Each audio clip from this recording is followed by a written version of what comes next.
L'Espagne cherche à éviter une nouvelle crise avec le Maroc. Maroc-Algérie, la crise diplomatique freine l'intégration régionale.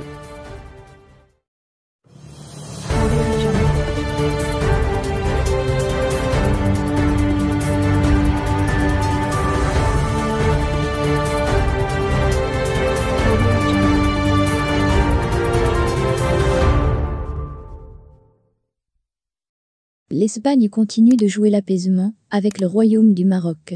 Il a été interdit à des journalistes de la chaîne publique espagnole RTVE de participer à un voyage professionnel au camp de Tindouf, au cours duquel des confrères d'autres médias devront interviewer le leader du groupe séparatiste armé Polisario, Brahim Ghali, à l'origine de la récente crise diplomatique entre le Royaume et son voisin du Nord. Le Conseil d'information espagnol, un corps syndical au sein du pôle audiovisuel public espagnol RTVE, s'est fendu d'un communiqué pour dénoncer la décision irrévocable prise par la direction portant sur l'exclusion des journalistes de la chaîne publique espagnole RTVE, Radio-Télévision Española, d'un voyage professionnel au camp de Tindouf. Outre les journalistes de RTVE, leurs confrères d'autres médias doivent, eux aussi, se rendre dans les camps de Tindouf pour interviewer notamment le chef des milices armées séparatistes, Brahim Ghali. La direction de cette chaîne publique espagnole justifie l'interdiction de voyage faite à ces journalistes par la conjoncture politique actuelle. Selon le Conseil d'information espagnol, cette décision est contradictoire avec les principes du journalisme libre et indépendant.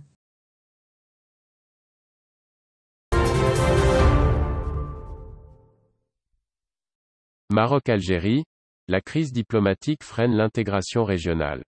La crise diplomatique entre le Royaume du Maroc et l'Algérie a de graves répercussions sur les transactions commerciales entre les deux pays voisins, mettant ainsi à mal l'intégration régionale. Le durcissement de la crise entre Rabat et Alger n'est pas sans conséquences. Le plus grand secteur touché reste celui des affaires, en raison des liens séculaires et commerciaux qui lient les deux pays. La rupture des relations diplomatiques en août par l'Algérie, suivie de la fermeture de l'espace aérien aux avions marocains, ont envenimé les relations qui étaient déjà délicates, analyse le journal Le Monde. De plus, l'Algérie, dans sa politique d'exclusion, a affiché sa volonté de rompre le contrat lié au gazoduc Maghreb-Europe, GME, qui relie depuis 1996 les gisements algériens à l'Europe via le Maroc et qui arrive à expiration fin octobre. Autant d'éléments qui font dire au journal que les espoirs d'une coopération économique régionale sont de plus en plus ruinés.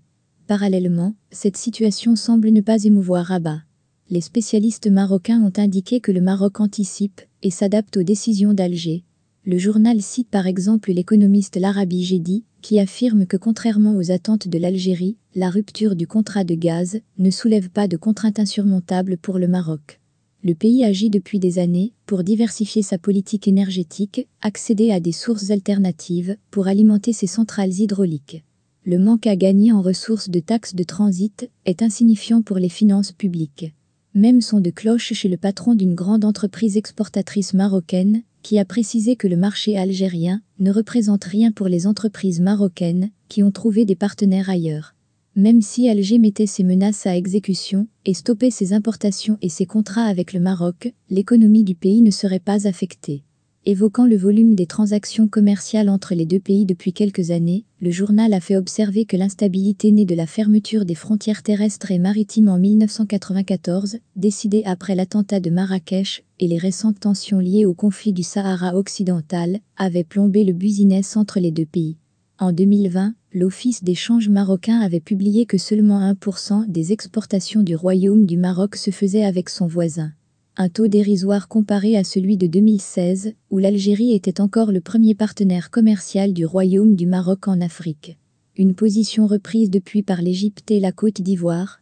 Alors que le Maghreb est confronté aux défis liés au chômage, à l'eau et surtout aux dégâts causés par le Covid-19, le Royaume du Maroc et l'Algérie entretiennent une lutte préjudiciable à la jeunesse et à l'économie régionale.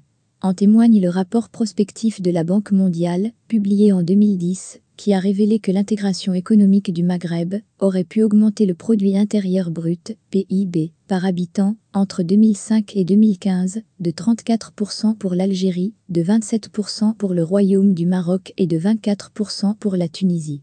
Même constat au niveau de la Commission économique pour l'Afrique des Nations Unies, qui indiquait qu'une union du Maghreb aurait fait gagner aux 5 pays de la région, incluant la Libye et la Mauritanie, l'équivalent de 5% de leurs produits intérieurs bruts cumulés, souligne le journal.